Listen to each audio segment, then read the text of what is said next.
Okay, so another part of my testing with this epoxy, I have two samples here. This is the 33%, and this is what I've left in the bottom of the cups to dry. This is 25%, this is 33%. So they both cured. This was actually only from about 16 hours ago. Rock solid. This is 25%, and it's about 3 days ago. It's not as solid, and it's still slightly tacky. And what I just did, I've just had these both submerged in water for 1 hour. This has come out just as clear as when it went in. This one here, as you can see, the milky color that's gone in it, so it's still absorbing moisture. So with 25%, it's not physically hardening. 33%, I'm super happy. It's hardening and it's not accepting moisture. So that is a clear indication that we've got the right mix.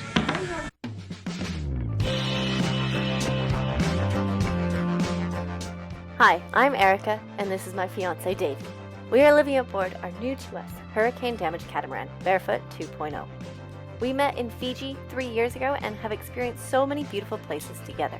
For the past 2 years, we've made the ocean our home, starting on our Catalina 36 in the States and the Northern Caribbean.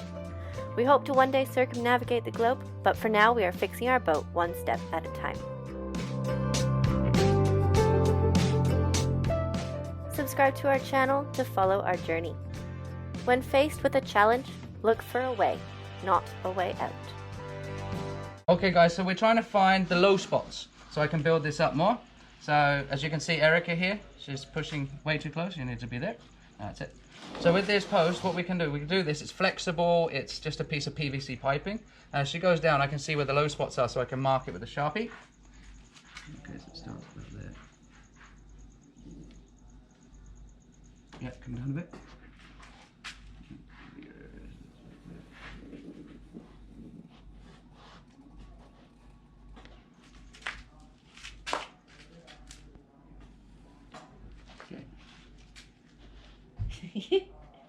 Everything? Yeah.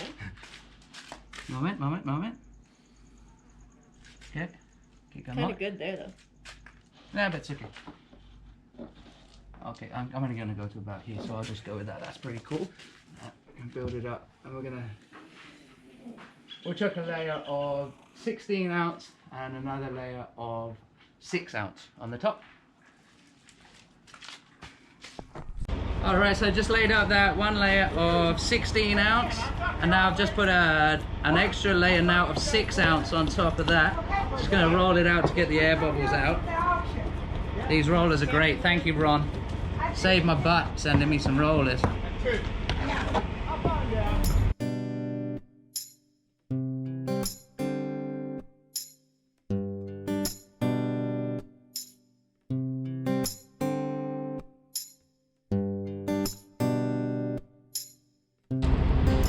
So what I've done here is I've got some plastic drop sheet, and I'm covering this area now while it cures.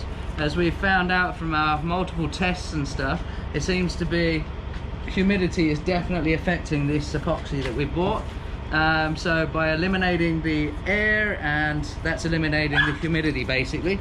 So drop sheet, give this basically 24 hours. Tomorrow morning we'll pull this off and she should be set absolutely beautifully. Get as many of the air bubbles out as possible.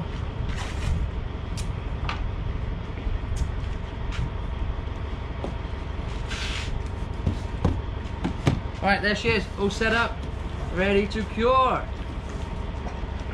And before anyone mentions it, yes, I have heard of the product called Peel Ply. I've used it before. It is fantastic stuff, just not available here in this country. That's why we've gone with the plastic. So I will have to do a sanding on it before I can do the fairing filler.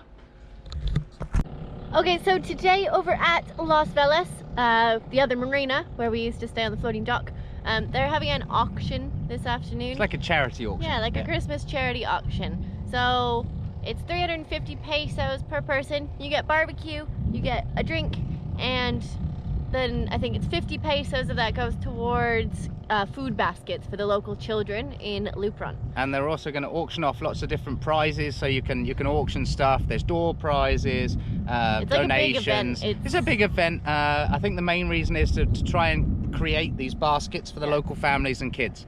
So we're going to go across and support these guys this afternoon. Yeah, we'll see what happens. Maybe we'll win a door prize. Yeah. They're going to overtake it.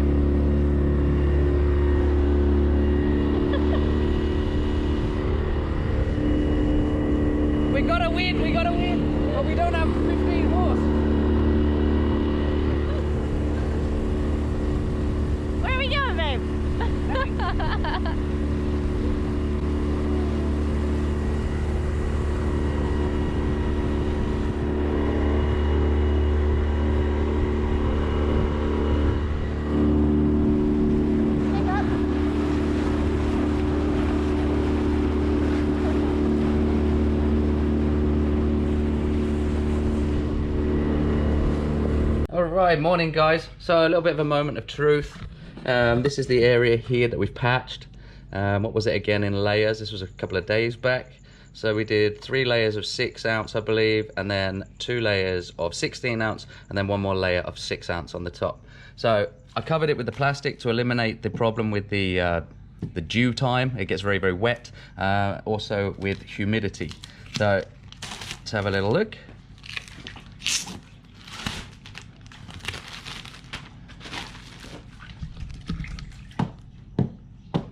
Surface is tack free, nice and dry, feels nice and solid. So I think that's a really good result, showing that the 33% mixture is actually the correct one.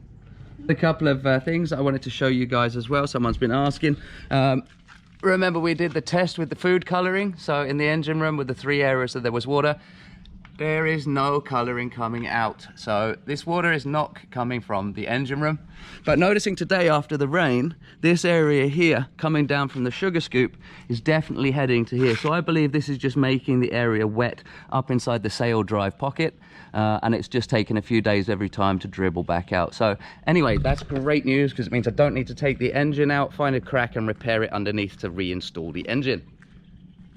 Coming back around this side, so these are the areas that we did a little bit of experimenting with the epoxy. What I'm going to do, because they were experiments and I was experimenting there with 25% mixture, same with this one here, been doing my experiments, I'm going to grind those back and start again so I know I've got a nice clean surface with the correct 33%. So as I mentioned, these areas here, I'm actually going to be grinding them back. Again, very thankful for the set of cordless tools. What with all the water and the rain, I don't really want to be using the power cords at the moment. I'm standing in a puddle. So yeah, this is going to be great. So I'll get my face mask on and let's clean up this area here.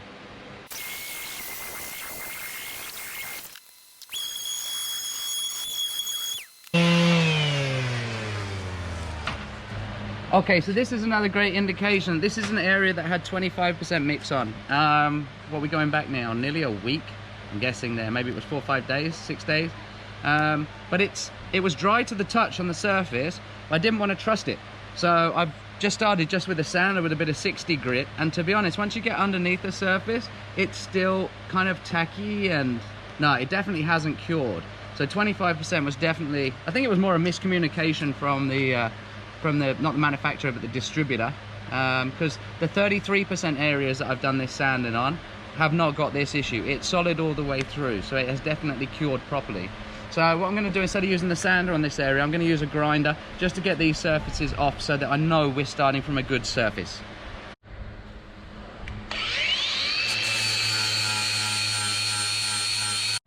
All right, so there's that first spot there, perfectly prepared now. Nice, well, it needs cleaning, but that's all, and then I can start to actually laminate it back up. Hi there, morning guys. So yesterday afternoon, I did a bit of an experiment. I didn't put it on camera because actually it was the evening time, it was getting dark.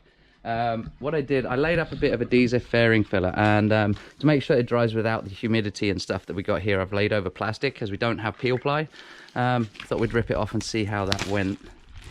Hasn't gone very well, I can tell you now. So the plastic has actually, yeah, the plastic has pulled, it's bubbled. So this is going to be a hell of a sanding job. Right, let's have a look at the rest of it. 1 second. Okay, so I mean it has dried. It's dried nicely. It's nice and solid. So this area here is just trying to flatten it off before I put fairing filler on. I don't want too much fairing filler on there. That would only be for the smallest of little indentations, if you will. But yeah, I'm going to have to knock this back with some 60 grit paper, spend a couple of hours on it and fix it. But that's the beauty of fiberglass. You can sand it back and fix it. I wouldn't say that's the cleanest or tidiest of jobs.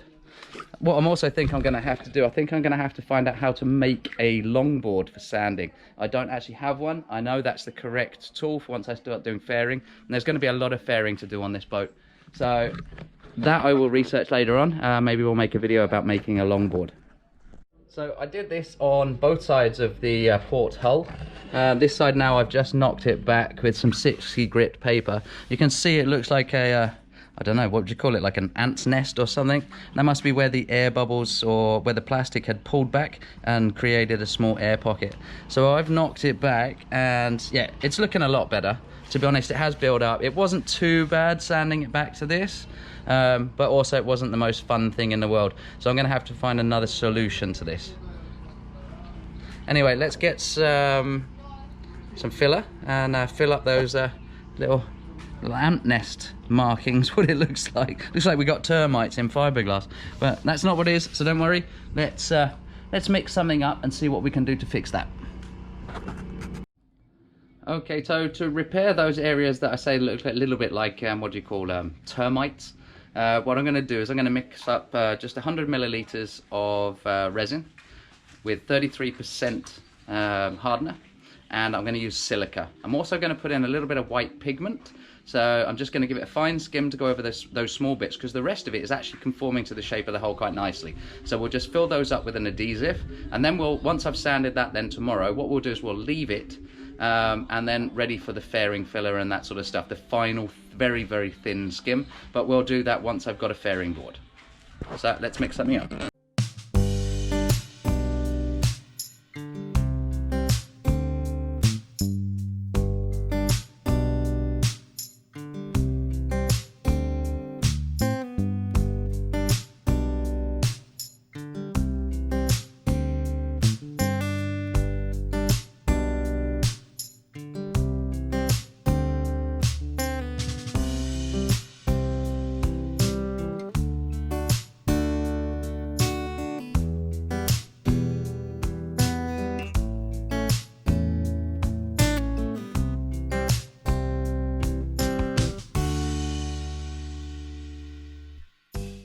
Alright, so now that fairing is done, I've come up with a new plan. I'm trying wax paper. So I'll put it on here, and it's actually conformed to the shape of the hull a lot better than the plastic. The plastic had so many bubbles in it. This being thicker, it's a bit more like peel ply. So I've got 2 sheets on. I think I need another 1.5. So let's stick a bit more of that on.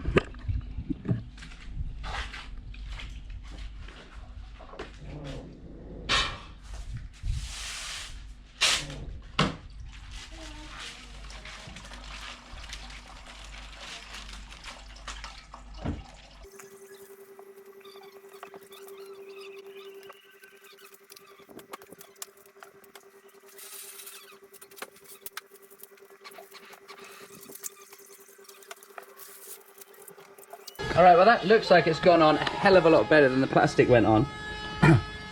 So I'm going to leave that for a few hours, come back to it. As I say, it's only a very thin coat under there anyway, but I think this will help it to just dry without the tackiness, make it easier and quicker that I can get back to it for sanding. Not that I need to get back to this one that quickly, because after the next sand on this one, it's going to be left, as I said, for fairing filler when we do the final shape of the hole, preparing for paint. So a couple of episodes back, 2 or 3 episodes, something like that back again, I did make a mistake, and I said I was using biaxial. I wasn't using biaxial, I was using matting, and I just got my words mixed up. So I also said that we would do an explanation of what biaxial was, matting was, and that sort of stuff.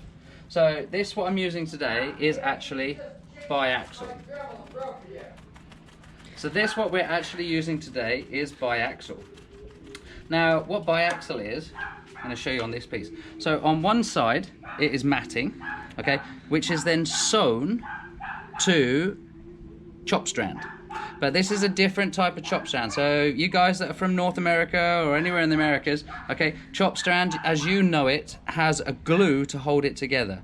But when it's with biaxial, it doesn't have a glue. There's actually, I don't know if you can pick it up in the camera, but there's a sewn weave in here. And that is actually what holds the chop strand together on the other side. So it's extremely strong for doing repairs. So we've used this on a couple of repairs. And I just wanted to demonstrate it for you here today, that what we're doing. So on the starboard side, I'm just wetting these bits out. Trying to work when we're working under the boat is actually a right pain in the butt. So it's much easier to wet out on the table. This resin is also very, very good because it's very thin.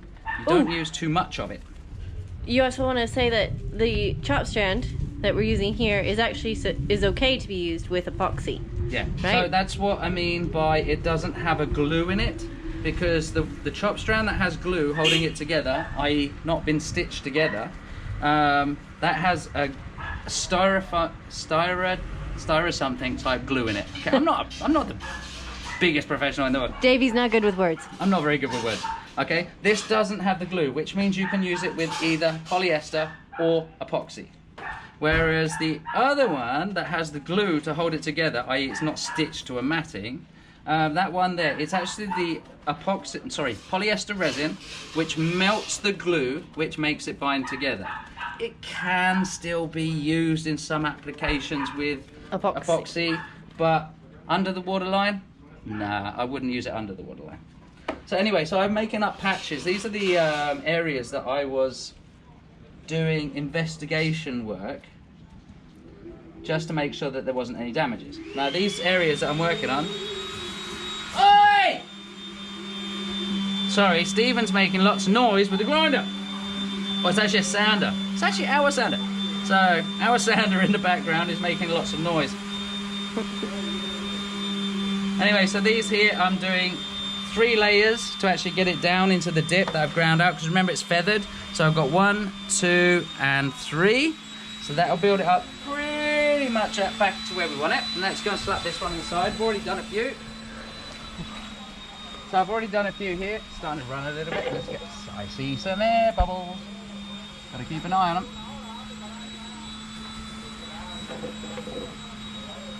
Oh, it's running. Yeah, it's very thin, this epoxy. Get it on there. Slide. I want that. It's in the middle. So I actually, last time I put one of these up, I wetted out this area first. So I'm not putting it on dry.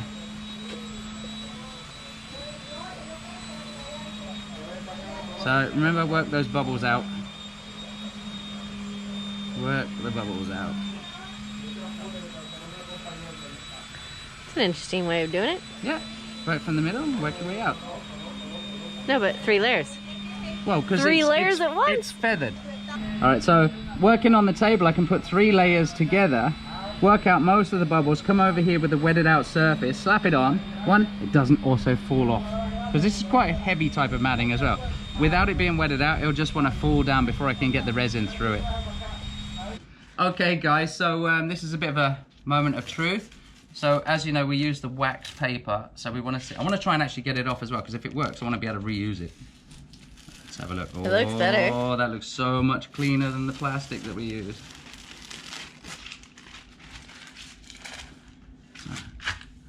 Oh, that's good. Ooh, it's smooth. Yeah, it's nice and smooth. It's very similar to peel fly momento.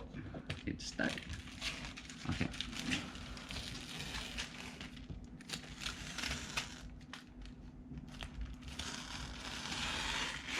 That's way better. That's fantastic. That is set. It's not tacky. It hasn't taken any humidity. That's looking fantastic. So this will be the last go of anything. I'll do a light sanding on it today, but it's going to be the last go before we do fairing filler. When we do fairing filler, we're pretty much going to do both holes in preparation for painting. But that'll just be very fine skimming, just to take out any minor imperfections. So thanks for watching this week's episode, guys, or this week's bonus episode. Bonus one. Hope you enjoyed it, and if you haven't subscribed yet, hit the subscribe button for us. Thanks to all our new patrons as well for signing up. We really appreciate it. Thank you so much, guys. That looks really good. And with the white pigment, it's like... Well, the reason I put the white pigment in is when I do the sanding, I can see the different layers, because certain areas were good. So I want to go back to like this colour. Yeah. But certain areas need to be in white. So the change of pigment shows you when you're sanding, you're not over sanding and where you're getting back to areas. Yeah. It just makes it easier to work with various colours. I'm pretty happy with the shape of the hole now. Yeah. Looking pretty good.